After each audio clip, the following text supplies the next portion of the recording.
आज की दो बड़ी ब्रेकिंग खबरों से ये पता चलता है कि निफ्टी बुल्स डोमिनेट कर सकते हैं सेंटिमेंट्स को। पहली खबर यह है कि इजराइल और हिजबुल्ला सीज फायर के एग्रीमेंट के कगार पर है। दूसरा, फेड की 6 से 7 में हुई नवंबर की एफओएमसी मिनट के अनुसार इन्फ्लेशन नीचे जाता नजर आ रहा है और लेबर मार्केट्स रोबस्ट नजर आते हुए इस वजह से इंटरेस्ट रेट कट्स की उम्मीदें और बढ़ गई है, हालांकि एक मेजर्ड पेस पर। अपने दिन की शुरुआत समझदारी से करें। महत्वपूर्ण खबरें और दुनिया भर के स्टॉक मार्केट्स पर विश्लेषण के लिए इस वीडियो को अंत तक देखना न भूलें। Market trends, global cues neutral. कल के सेशन में विदेशी संस्थागत निवेशकों ने 1158 करोड़ रुपए के शेयर्स खरीदे, जबकि घरेलू संस्थागत निवेशकों ने 1911 करोड़ रुपए के शेयर्स बेचे। आज सेंटीमेंट बुलिश रहने का अंदाजा है। मार्केट ब्रेथ भी पॉजिटिव। निफ्टी के टेक्निकल्स रिबाउंड प्ले जताते हुए नवंबर महीने के ऑप्शंस डेटा अनुसार निफ्टी की नियर टर्म ट्रेडिंग रेंज 23,500 से 25,000 के बीच हो सकती है। इंडियन वोलेटिलिटी इंडेक्स, जो कि फियर इंडेक्स है, वो 15.30 लेवल्स पर ऊपर बढ़ चुका है। निफ्टी का put call ratio 28 November expiry के लिए 0.94 पर, बैंक निफ्टी का पुट कॉल रेशियो 27 नवंबर एक्सपायरी के लिए 1.22 पर।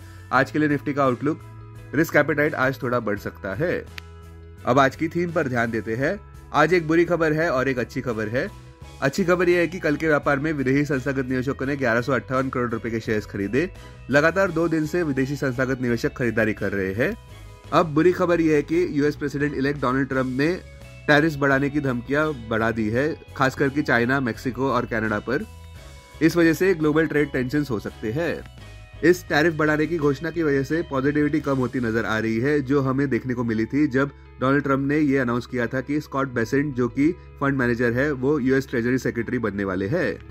पर बॉटम लाइन ये है कि विदेशी संस्थागत निवेशक इतने दिनों बाद खरीदारी पर फिर से आए हैं। ये ट्रंप द्वारा टैरिफ की बुरी खबर से भी अच्छी बात है। अब सबका ध्यान यूएस इन्फ्लेशन अपडेट पर रहेगा, जो आज आने वाला है। गुरुवार को कृपया ध्यान दें कि वॉल स्ट्रीट और यूएस बॉन्ड मार्केट्स बंद रहेंगे थैंक्स गिविंग डे के चलते, और शुक्रवार को भी जल्दी बंद होने वाले हैं। संक्षेप में कहें तो बुलिश कंसोलिडेशन आज देखने को मिल सकता है। अब टेक्निकली अगर देखें तो निफ्टी क्लोजिंग प्राइस 24,195, सबसे अहम सपोर्ट निफ्टी के लिए 24,069 मार्क पर, इमीडिएट रेजिस्टेंस 24,537 मार्क पर। आज की ट्रेडिंग रेंज 24,100 से 24,500 के बीच हो सकती है। Bias positive. Bank Nifty closing price 52,192, Bank Nifty के लिए सबसे अहम इंट्राडे सपोर्ट 51,700 मार्क पर, बैंक निफ्टी के लिए सबसे बड़ा रेजिस्टेंस 52,677 मार्क पर। बैंक निफ्टी की ट्रेडिंग रेंज 51,800 से 52,800 के बीच हो सकती है। Bias positive. बीजेपी की महाराष्ट्र में हुई जीत अब हजम होती नजर आई, खास करके कल के व्यापार में जब निफ्टी डगमगाता हुआ नजर आया बुलिश मोमेंटम से। अब यह देखना दिलचस्प होगा कि क्या विदेशी संस्थागत निवेशक अपने शॉर्ट्स को कवर करते हैं, खास करके जब उन्होंने नवंबर महीने में कुल मिलाकर 29,841 करोड़ रुपए के शेयर्स बेच दिए हैं। और सच में अगर ऐसा देखने को मिलता है तो हमें लगता है कि निफ्टी एफएनओ एक्सपायरी के दिन यानी कि गुरुवार नवंबर 28 को 24,500 मार्क के ऊपर बंद होने का प्रयास कर सकता है।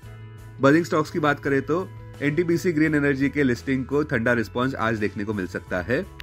दूसरा, कल के व्यापार में अदानी ग्रुप के शेयर्स में काफी गिरावट नजर आई, खास करके जब रेटिंग एजेंसी फिच ने अदानी के बॉन्ड्स को नेगेटिव करार दिया यूएस ब्राइबरी चार्जेस के चलते। कल के व्यापार में अदानी ग्रुप के स्टॉक प्राइसेस में इस प्रकार गिरावट देखने को मिली। Adani enterprises -4.65%, Adani green -7.41%, ATGL -3.47%, Adani ports -3.14%, AWL -2.45%। अब डेरिवेटिव्स डेटा डैशबोर्ड पर ध्यान देते हैं। Nifty November futures last traded price 24,205, premium +10।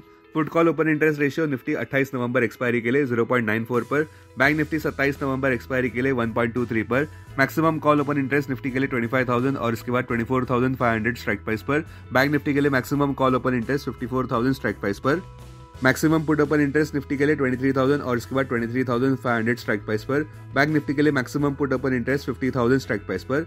Futures one day highest open interest change पर ध्यान देते हैं। लॉन्ग बिल्डअप में Idea, Colpal, PEL, Navin Fluoro, PEL. Short covering में Biocon, Manappuram, BSoft, Laurus Labs, Glenmark. Short buildup में Lupin, UltraTech, GAIL, HDFC AMC और MNM. Long unwinding में Adani Enterprises, Ipca Labs, Trent, UPL और कैनफिन होम्स। आज कोई भी stock F&O ban में नहीं है। Investments in security markets are subject to market risk. Read all the related documents carefully before investing. This content is purely for information and educational purpose only and in no way to be considered as an advice or recommendation.